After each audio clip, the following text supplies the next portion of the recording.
Hi, and welcome to Automation Fair 2022 in Chicago. I'm Teresa Hauk, Executive Editor of the Journal from Rockwell Automation and our partner Network Magazine. This is the show to be at if you want to see the top companies in industrial automation, and one of those companies is Stratus Technologies. I'm here to tell you about an excellent case study about edge computing and how it can help you with digital transformation.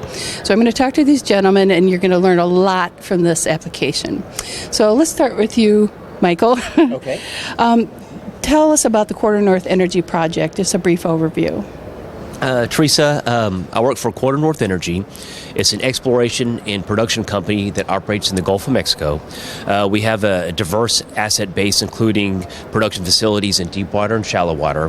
One of them, the specific case study for this, was our Bullwinkle platform in Green Canyon 65. At the time, in 1988, it was the largest man-made structure in the world. Things changed. We don't have that claim to fame anymore, but it was a very large platform, and it is still a very large platform and producer today. At the time, it was nameplated for 200,000 barrels of oil per day. It produces much less now, but from a strategic standpoint, it's located just less than 100 miles off the shore of Louisiana and is next to, or what we expect to be next to, future exploration aspects. So this platform, very large, very complex facility, but a very important strategic asset to our company.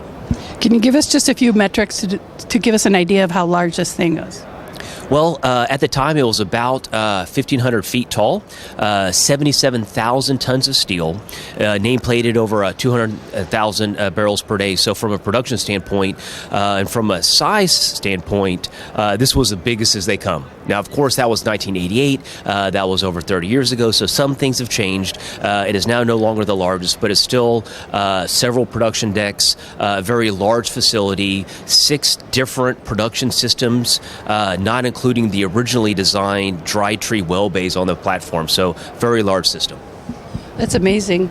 Now, Eric, I know the SAT to restart took only 45 days. Can you tell us about that and why that's amazing?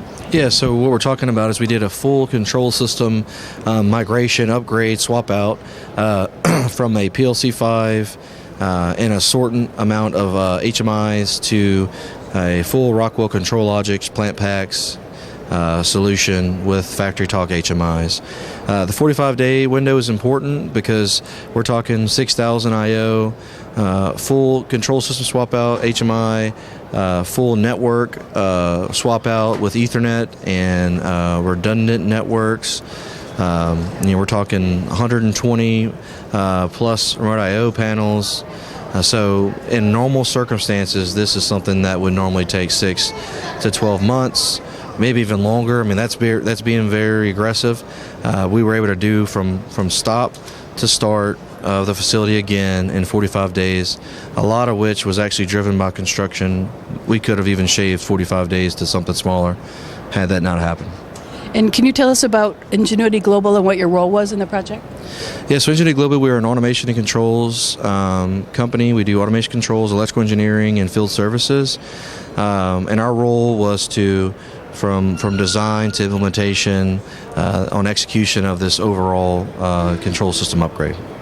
Thank you. And Jason, tell us about Stratus Technology and the edge computing platform that you implemented there. Sure. To effectively build a foundation for all of the new technology that Enginuity was going to deploy, they selected Stratus ftServer. It allowed them to build a long-term, highly reliable, fault-tolerant platform to deploy a lot of different packages on. It allowed them to consolidate from many servers that had been deployed over time into a single server platform, and really enabled them to also grow and scale over time as Bullwinkle begins to mature and do new things. Thanks. And this project was implemented in 2 phases. Eric, can you kind of do an overview of the challenges you faced in the first phase? Yeah, so first phase, just like with any project, there's a way to make progress and make systems better. In our case, outside of loop tuning and alarm rationalization, is to virtualize the computer aspects of the facility.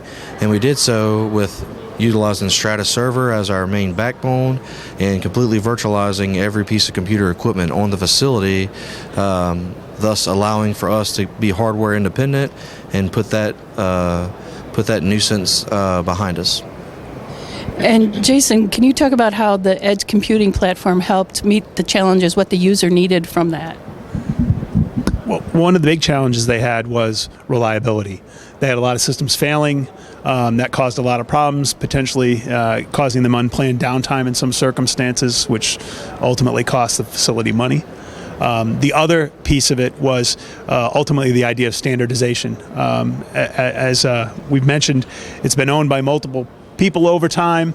They brought in their own technology, did it their way. QuarterNorth really wanted to standardize the operation, standardize the technology, and centralize it. So ftServer ultimately was the foundation upon which they could do that. And Eric, I'm picking on you again. Can you tell me the implications of some of these challenges on the automation and control system? Yeah, absolutely. So, the hardware was no longer the existing hardware was no longer supported. So finding parts, things of that nature, was no longer available to us. Increased downtime, decreased productivity. All of those things come into play when you're dealing with an outdated control system. And Michael, I know the project implemented the PlantPAx Modern DCS. How did the platform benefit from that? So I had mentioned this platform was first installed in 1988, and it did pass through several operators before it came into QuarterNorth ownership.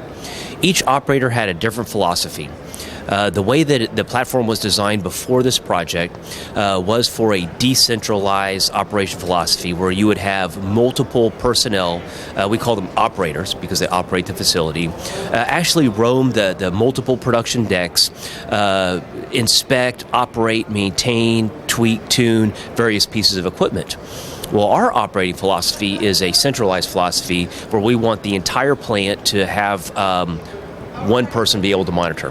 Now, that doesn't mean one person can do everything, but one person has complete surveillance over every single process condition on the plant. Before this upgrade, as Eric alluded to, we actually had several different systems. In the control room before this upgrade, one of the systems we had was a iFix4 HMI. Another system was a Wonderware HMI, and then we also had iFix6. So I know these are maybe new acronyms to some people, but it's actually a three separate standalone systems that multiple people had to operate. And each system actually was daisy-chained together through a token passing algorithm, so that changes in one system actually had to be passed to another system. From a process standpoint, was not very responsive to changes, but from an operations standpoint, that required several different people in several different stations being able to talk to each other, and sometimes information doesn't pass from person to person to person. So with this specific project, we were able to consolidate it. Even though we have multiple stations throughout the platform, we have one control room and one main control room operator. That's really powerful. And Eric, again, can you talk about the implementation of the automation and control software and what that involved? Yeah, so when it comes to the actual control system upgrade itself, was pretty rigorous. The documentation was disarray. There's not a lot of knowledge from the different handovers from time to time, so we had to figure out a good solution of reverse engineering the existing system and deploying the system in a way that has good standardization of the approach and how everything's programmed, and also easy to maintain. It doesn't take someone with high level experience to maintain the system, and also bring more visibility and efficiencies to the operations team, as well as the actual production of the facility as well. And Jason, can you talk about why the ftServer from Stratus, the Edge platform, was ideal for this application, and also Edge computing is ideal for a lot of other industries and applications. Can you also talk about those too? So in this particular case, it came down to our unique architecture of the system being completely mirrored. Every bit that runs across one side of the system runs across the other. So it made it very easy to, if there was a failure, pass over to the other system, the backup system. All of our parts are hot swappable, and we also provide remote monitoring of our systems. So for any type of solution where there's a system deployed where there's not a lot of IT people or a lot of technology skill set, it's great because it's very serviceable and it doesn't fail. And if it does fail, it's easy to fix. We do a lot in the oil and gas industry, like with QuarterNorth, but we also do a lot in discrete manufacturing, as well as other industries, such as food and beverage, and waste and water. So, we're kind of all over these remote site types of edgy, as they say, locations. So yeah, that's pretty good business for us. And also for you. Yeah. Can you just talk about what you see as the future for edge computing and where that's going? We're definitely seeing a shift towards more IT influence over what's being deployed at the edge. So, cybersecurity, those types of controls are being deployed. Access control technologies. You're also starting to see people do more with the data itself and passing the data from place to place. So streaming analytics and things like that. So I'd say what's happening is that there's a need for more performance and scale at the edge. Whereas I think if you looked at edge technology a couple years ago, it was focused on very small, kind of autonomous types of systems. These new systems are a lot more connected and they have to participate as part of the entire business as opposed to just solving a unit problem like a lot of the old edge equipment does. Well, thank you, gentlemen. There's a lot more to this case study, so you can get more information at the URL on your screen, and you can also listen to the free on-demand webinar that we conducted and I moderated. And I thank you for watching. I'm Teresa Hauk with the Journal magazine. We'll see you next time.